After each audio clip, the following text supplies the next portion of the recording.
먹었냐고요? 빈 숟가락이에요. 이거 뭐 이만큼 먹어도 맛은 없겠지만 죽지는 않습니다. 자, 오늘의 주제는 이 미원입니다. 여러분 안녕하세요. 국물 레시피입니다. 여러분의 주방에는 MSG가 있습니까? 어머, 우리 가족들이 먹을 건데 어떻게 미원을 넣어? 어머, 우리 아이는 유기농으로 지금까지 그렇게 키웠는데 MSG라니, 말이 안 되죠. 이렇게 요리에 대한 자부심이 아주 대단하시거나 아니면 정말 건강에 대한 지대한 관심이 있으신 이런 분들은 MSG가 아예 주방에 없더라고요.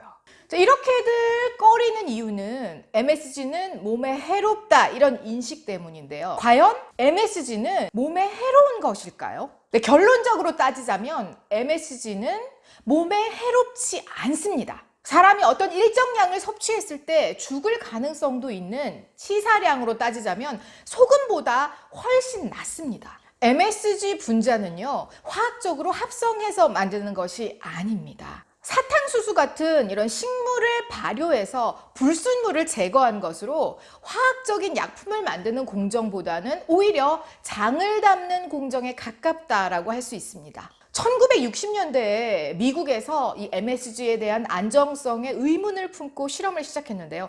대부분이 잘못된 실험이었다는 결론이 나왔고요. 최근에 들어서야 이 MSG는 인체에 무해하다는 제대로 된 실험 결과들이 나오고 있습니다. 치사량으로 따져봤을 때 MSG는요, 60kg의 성인을 기준으로 780에서 1200g입니다. 그런데 같은 기준으로 따졌을 때 소금의 치사량은 180g입니다. 그러니까 소금이 훨씬 더 위험하다는 이야기죠. 자, 그렇다면 이 MSG가 왜 몸에 나쁘다라는 인식이 생겼을까요? 우리나라가 아직 많이 가난하던 1960년대, 70년대에 대상에서 생산했던 이 미원이라는 조미료는요, 적은 비용으로 음식의 맛을 잡을 수 있던 넉넉지 못했던 우리 식탁의 효자 같은 조미료였습니다. 이 미원의 선풍적인 인기와 더불어서 제1제당에서 출시한 미풍과 다시다라는 MSG에 기반한 이 조미료가 한창 히트를 치기 시작하면서 럭키에서는 마그린이라는 MSG가 아닌 핵산 성분의 조미료를 출시하게 됩니다. 그러면서 이 럭키에서는 미원과 다시다는 MSG라는 아주 몸에 나쁜 성분이 들어가 있다라는 근거 없는 광고를 하게 되죠. 그 광고는 2주 만에 보건복지부의 시정 명령을 받아서 사과를 하기도 했고요. 식품의약품안전처에서는 MSG는 평생 먹어도 몸에 무해하다라는 공식적인 입장까지 냈지만 아직도 우리 국민들의 인식 속에서는 MSG는 몸에 나쁜 것이라는 것이 지워지질 않고 있죠. 이렇게 근거 없이 미움을 받고 있는 MSG. 사실 사용해보면 좋은 점들이 많죠. 일단 음식 맛을 상향 평준화시켜줍니다. 따라서 염분 섭취량을 줄일 수가 있죠. 그리고 적은 노력으로도 어느 정도 먹을 만한 음식이 탄생합니다. 따라서 식당에서는 쓰지 않을 이유가 없는 것이죠.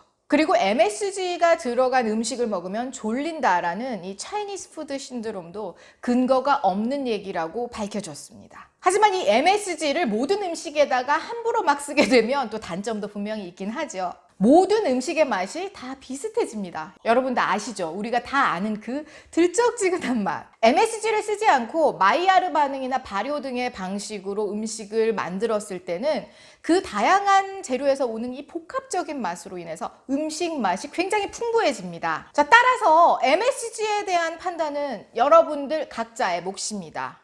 다만 MSG에 대한 지나친 공포는 없애도 된다라는 말씀을 드리고 싶은 것입니다. 따라서 시간이 없고 바쁘시거나 요리에 대해서 자신이 없으신 분들이 MSG를 넣는 것에 대해서 죄책감을 가지실 필요는 없습니다. 이것은 제 얘기가 아니라 다른 모든 과학적 근거들이 뒷받침해주고 있습니다. 그러나 재료 본연의 맛을 제대로 느끼고 싶으시면 MSG를 넣지 않고 요리하시는 것 추천해드립니다. 자, 그렇다면 세계 3대 요리 학교인 르꼬르동 블루 출신에다 현재 요리 연구가라는 직업을 가졌고 요리에 대한 대단한 자부심이 있는 저는 MSG를 쓸까요, 안 쓸까요? 정답은 씁니다. 어디 쓰냐고요? 떡볶이 만들 때 써요. 식당에서 파는 음식과 비슷한 맛을 내주는 것은 결국에는 MSG죠. 사람이 어떻게 매일 식재료 본연의 맛을 살린 고급스러운 럭셔리 판타스틱한 그런 요리들만 먹고 싶을까요? 여러분 아시죠? 우리 그 국민학교 앞에서 먹던 그 추억의 떡볶이의 맛은요, MSG와 설탕과 고추장의 환상의 조합으로 탄생합니다. 어릴 적에 100원 내고 2개만 먹었다면서 슬쩍 아줌마 안 볼 때 빨리 하나 입에 넣고는 막 씹던 그 조그마한 어린아이가 그만한 어린아이를 키우고 있는 지금, 가끔 그 시절이 그리워서 막상 찾아가봐도 재개발이 되어서 흔적조차 없이 사라져버린 그 변두리의 어느 동네, 다 알면서도 속아주시던 그 마음씨 넉넉한 문방구 아줌마의 떡볶이가 그리울 땐 여러분도 MSG를 사용해 보시기 바랍니다. 오늘 영상 끝까지 봐주셔서 감사하고요. 구독과 좋아요 눌러주시면 더욱 감사합니다.